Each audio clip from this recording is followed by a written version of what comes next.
سن کر تو تھوڑا ناممکن لگتا ہے۔ وہی نا، کیا یہ محض ایک مارکیٹنگ کا نعرہ نہیں ہے؟ ایک ایسا شخص جس نے زندگی بھر صرف رجسٹر اور قلم استعمال کیا ہو، وہ محض 5 منٹ میں ایک ڈیجیٹل سسٹم کیسے سیکھ سکتا ہے؟ یہ تو ہضم نہیں ہو رہی بات۔ سائنس ہے، وہ سمجھنا ضروری ہے۔ میں بتاتی ہوں، یہ 5 منٹ کا دعویٰ اس لیے کیا گیا ہے کیونکہ یہ ایپ روایتی انداز میں کام نہیں کرتی۔ مطلب یہ کچھ جادو کرتی ہے؟ جادو نہیں، بلکہ یہ ماڈل صارف کو نئے طریقے سے کام کرنا نہیں سکھاتا، بلکہ یہ سافٹ ویئر کو صارف کے پرانے اور قدرتی طریقے کے مطابق ڈھال دیتا ہے۔ اچھا، یعنی سسٹم خود کو بدلے گا، دکاندار نہیں؟ بالکل، چونکہ اسے 100% دکان کی ضرورت کے مطابق ٹیلر میڈ لاجک سے بنایا جاتا ہے، اس لیے اسکرین پر کوئی ایسا بٹن ہوتا ہی نہیں جس کی اس دکاندار کو ضرورت نہ ہو۔ اس میں کوئی اشتہارات نہیں ہوتے، کوئی غیر متعلقہ نوٹیفیکیشنز نہیں ہوتے۔ سب فالتو چیزیں غائب۔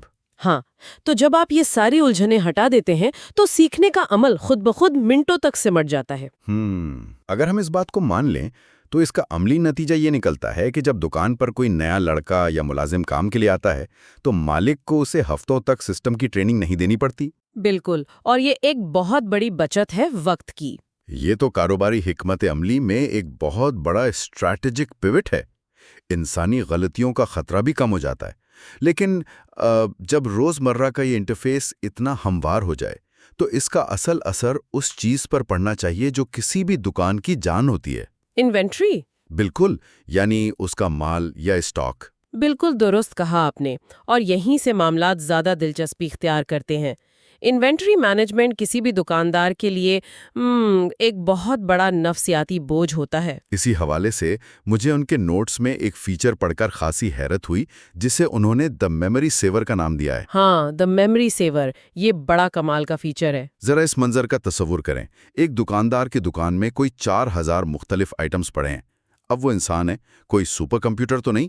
عموماً تو دکاندار کو تب پتہ چلتا ہے جب گاہک آ کر کوئی چیز مانگتا ہے، وہ شیلف کی طرف دیکھتا ہے اور وہ چیز وہاں نہیں ہوتی۔ بالکل، وہ چیز ختم ہو چکی ہوتی ہے، پھر وہ گاہک کو معذرت کے ساتھ خالی ہاتھ واپس بھیج دیتا ہے۔ لیکن ان کے ماڈل کے مطابق یہ سسٹم انسان کی اس محدود یادداشت کا متبادل بن جاتا ہے۔ اس عمل کا طریقہ کار بڑا دلچسپ ہے۔ اس ماڈل میں ہر آئٹم کے لیے ایک لو سٹاک تھریش ہولڈ مقرر کر دی جاتی ہے۔ یعنی کم از کم حد؟ جی، کم از کم حد۔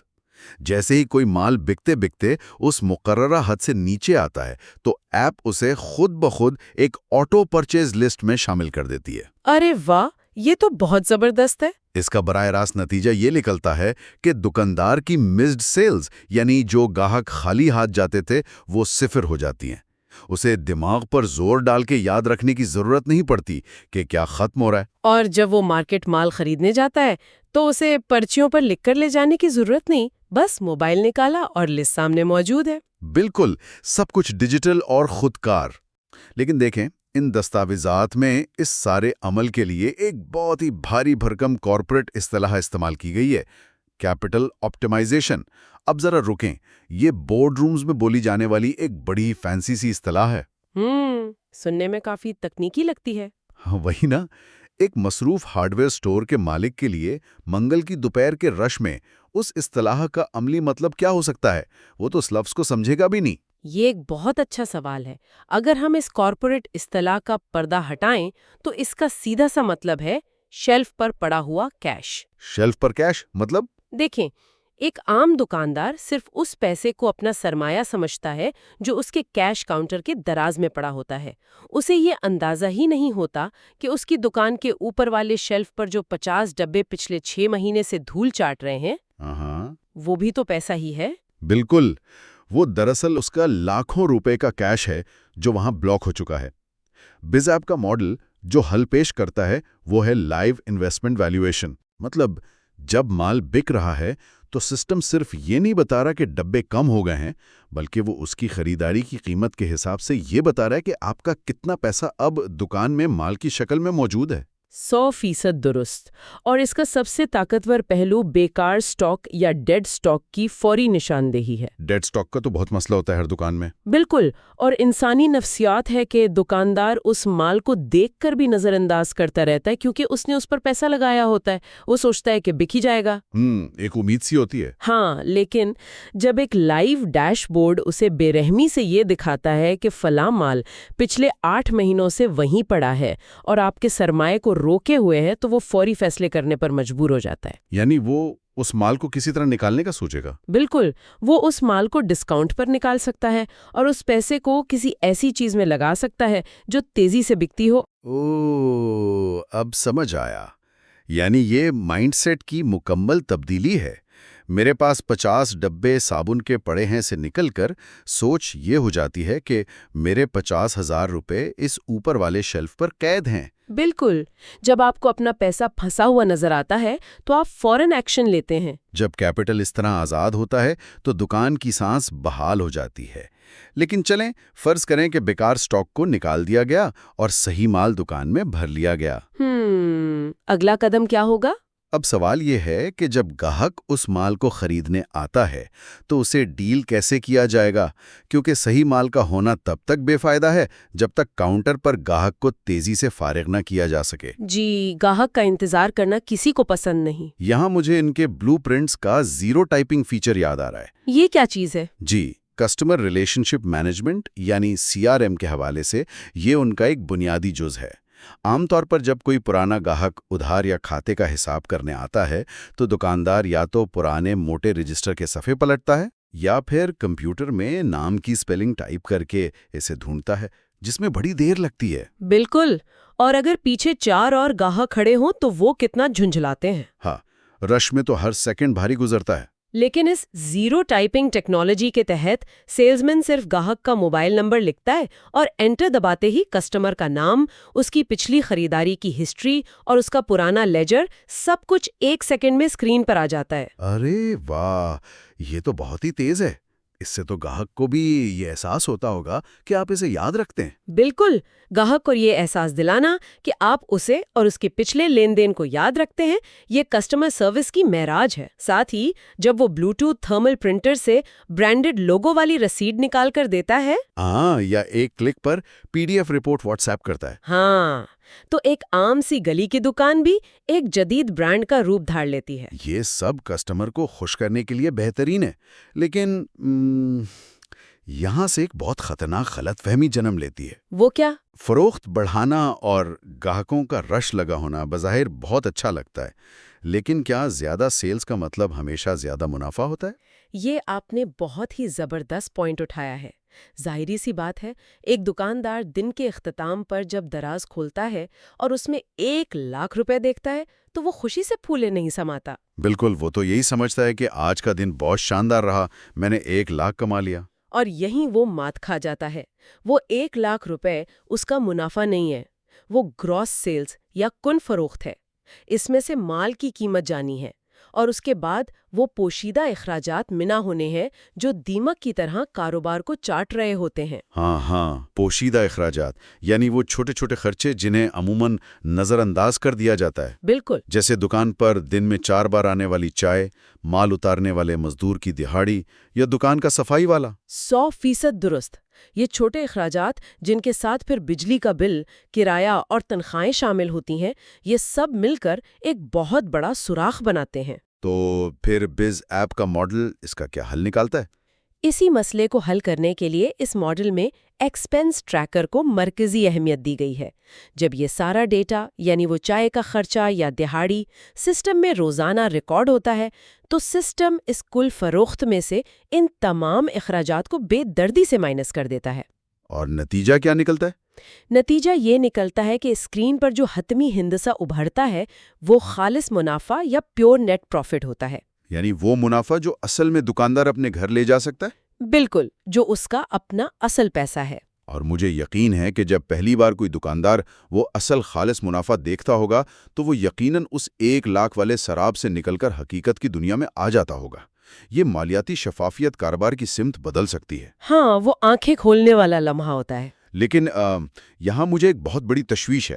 کیسی تشویش؟ یہ سب کچھ بہت شاندار لگ رہا ہے۔ کسی بھی کاروبار کو ڈیجیٹل پر منتقل کرتے وقت یہ شکوک و شبہات نہایت فطری ہونے چاہیے۔ اس تشویش کا جو حل بیز ایپ کے ماڈل میں پیش کیا گیا ہے وہ مارکیٹ کے عام رجحان سے بالکل ہٹ کر ہے۔ اچھا، وہ کیا کرتے ہیں؟ وہ ڈیٹا کو اپنے کسی پرائیویٹ یا تھرڈ پارٹی سرور پر سٹور ہی نہیں کرتے۔ کیا؟ تو پھر وہ سارا ڈیٹا، وہ لاکھوں کی ٹرانزیکشنز، وہ کہاں محفوظ ہوتی ہیں؟ ان کا ماڈل یہ ہے کہ تمام کا تمام ڈیٹا براہ راست صارف کی اپنی ذاتی گوگل ڈرائیو میں محفوظ ہوتا ہے۔ ذرا رکیے، مطلب وہ گوگل ڈرائیو جو دکاندار کے اپنے جی میل اکاؤنٹ کے ساتھ جڑی ہوتی ہے؟ جی بالکل، اسی میں۔ لیکن اس کا سب سے بڑا فائدہ یہ ہے کہ ملکیت کی منتقلی 100% حتمی ہو جاتی ہے۔ ایپ ڈیلیور کرنے کے بعد خود بز ایپ کے ڈیولپرز بھی اس ڈیٹا تک رسائی حاصل نہیں کر سکتے۔ ارے واہ، یعنی ان کے پاس بھی کوئی بیک ڈور نہیں ہوتا؟ بالکل نہیں۔ آپ کسی کمپنی کے پاس یرغمال یا جسے وینڈل لاک-ان کہتے ہیں اس کا شکار نہیں ہوتے۔ یہ مطلق کنٹرول ایک بہت بڑا ٹرسٹ فیکٹر پیدا کرتا ہے۔ یہ تو واقعی ایک مکمل پیراڈائم شفٹ ہے، اور شاید اسی وجہ سے انہوں نے اپنے بلیو پرنٹس میں ایک رسک فری روڈ میپ کا ذکر کیا ہے۔ جی، ان کا آن بورڈنگ کا طریقہ بھی روایتی آئی ٹی کمپنیوں سے مختلف ہے۔ ہاں، میں اسے دیکھ رہا تھا۔ پہلا مرحلہ صرف مشاورت اور برانڈنگ کا ہے، جہاں وہ دکان کا فری کسٹم لوگو بھی ڈیزائن کر کے دیتے ہیں اور کوئی فیس نہیں لیتے۔ اور دوسرا مرحلہ وہ ہے جہاں اصل نفسیاتی رکاوٹ دور ہوتی ہے۔ وہ تیار شدہ ایپ کو دکان کے اصل ماحول میں 2 دن کے لائیو ٹرائل کے لیے پیش کرتے ہیں۔ اس کی بھی کوئی فیس نہیں۔ یعنی پہلے استعمال کریں، پھر یقین کریں۔ بالکل۔ اس سے دکاندار کو یہ جانچنے کا موقع ملتا ہے کہ جو دعوے کیے گئے تھے کیا وہ عملی طور پر اس کی دکان کے رش میں کام کر رہے ہیں یا نہیں۔ اور جب 100% اطمینان ہو جائے تبھی مرحلہ 3 یعنی لانچ اور پیمنٹ کی باری آتی ہے، اور اس لانچنگ کے ساتھ ملٹی ڈیوائس سپورٹ کی سہولت دی جاتی ہے۔ ہاں، یہ ملٹی ڈیوائس سپورٹ آج کل بہت ضروری ہے۔ یعنی لڑکا دکان پر لیپ ٹاپ پر بل بنا رہا ہے اور مالک گھر بیٹھے یا کہیں سفر میں اپنے موبائل فون پر لائیو رپورٹنگ دیکھ رہا ہے۔ اس کے ساتھ ہی اسکیلیبلٹی کا آپشن بھی موجود ہے، یعنی اگر کل کو دکان بڑی ہوتی ہے تو بارکوڈ سکیننگ یا آن لائن آرڈرنگ کو بآسانی سسٹم میں شامل کیا جا سکتا ہے۔ بالکل، اور یہ سب اس بات کی گواہی ہے کہ ڈیجیٹل ٹرانسفارمیشن کوئی ایسی چیز نہیں جو آپ پر زبردستی تھوپی جائے، بلکہ یہ ایک ایسا عمل ہے جس سے کاروبار کی رفتار اور ضرورت کے ساتھ ساتھ پروان چڑھنا چاہیے۔ تو اگر ہم آج کے اس پورے تجزیے کو سمیٹیں، ہم نے دیکھا کہ ایک درست ڈیجیٹل تبدیلی کا مطلب صرف دکان میں ایک چمکتا ہوا کمپیوٹر رکھ لینا ہرگز نہیں ہے۔ جی، وہ تو صرف ایک دکھاوا ہے۔ ہم نے تجزیہ کیا کہ کیسے ایک ٹیلر میڈ لاجک فالتو بٹنز اور الجھنوں کو ختم کرتی ہے، کیسے یہ سسٹم دی میموری سیور کے ذریعے دکاندار کی یادداشت کا بوجھ اٹھاتا ہے اور کیپٹل آپٹیمائزیشن کے ذریعے شیلف پر پڑے ہوئے کیش کو ظاہر کرتا ہے، اور اخراجات کو بھی تو ٹریک کرتا ہے۔ بالکل۔ ہم نے یہ بھی سمجھا کہ کیسے یہ ماڈل گراس سیلز کا سراب سے نکال کر روزمرہ کے خالص منافع کی شفافیت لاتا ہے، اور سب سے بڑھ کر یہ کہ ڈیٹا کی خود مختاری مکمل طور پر صارف کے ہاتھ میں دے دیتا ہے۔ اور یہ سب ایک ایسے فریم ورک کے ذریعے ہوتا ہے جو روایتی دکاندار کی نفسیات کو سمجھتا ہے، اسے ٹیکنالوجی سے ڈراتا نہیں بلکہ اسے بااختیار بناتا ہے۔ بالکل سچ کہا آپ نے۔ اور اب وقت آ گیا ہے کہ ہم معلومات کے اس گہرے تجزیاتی سفر کو اختتام کی طرف لے جائیں۔ لیکن جانے سے پہلے میرے خیال میں سننے والوں کے لیے ایک سوال چھوڑنا چاہیے۔ ہاں بالکل، ہم ایک ایسا پہلو چھڑنا چاہتے ہیں جس پر عام طور پر بات نہیں ہوتی۔ ذرا تصور کریں، جب ایک سمارٹ ٹیکنالوجی کسی کاروبار کی یادداشت کا سارا بوجھ اٹھا لے، اس کا تمام حساب کتاب، انوینٹری کی ٹریکنگ اور خالص منافع کا حساب 100% خودکار اور غلطیوں سے پاک کر دے، تو پھر دکاندار کے پاس تو کافی فارغ وقت بچ جائے گا۔ بالکل۔ اس بزنس اونر یا دکاندار کے پاس اچانک جو بے تحاشا فارغ وقت بچ جائے گا، اس وقت کا کیا ہوگا؟ وہ اس وقت میں کرے گا کیا؟ یہ واقعی ایک بہت ہی گہرا اور سوچنے پر مجبور کرنے والا سوال ہے۔ جب مشینیں حساب کتاب اور یادداشت کو کمال تک پہنچا دیں تو کیا مستقبل کے مقامی کاروبار کا سارا انحصار محض انسانوں کی آپسی ہمدردی پر منتقل نہیں ہو جائے گا؟ یعنی انسانی تعلقات پر؟ جی، کیا پھر دکاندار کا اصل کام صرف یہی نہیں رہ جائے گا کہ وہ گاہکوں کے ساتھ گہرے انسانی تعلقات بنائیں، ان کی ضروریات کو سمجھے اور نئی کاروباری وسعتوں کے لیے اپنی تخلیقی سوچ کا استعمال کریں۔ ایک ایسا مستقبل جہاں مشین انسان کو کلرک بننے سے بچا لے اور اسے دوبارہ ایک سوچنے سمجھنے والا، تعلقات بنانے والا اور تخلیقی انسان بننے کا موقع دے۔ یہ یقیناً ایک ایسا خیال ہے جس پر بہت کچھ سوچا جا سکتا ہے۔ بالکل، یہ ٹیکنالوجی کا اصل مقصد ہونا چاہیے۔ خیر، سننے والوں کا بہت بہت شکریہ کہ ہمارے ساتھ معلومات کے اس گہرے جائزے میں شامل رہے۔ اپنے ارد گرد موجود معلومات کی تہہ تک پہنچنے کی کوشش کرتے رہیں اور ہمیشہ نئے سوالات پوچھتے رہیں۔ پھر ملیں گے۔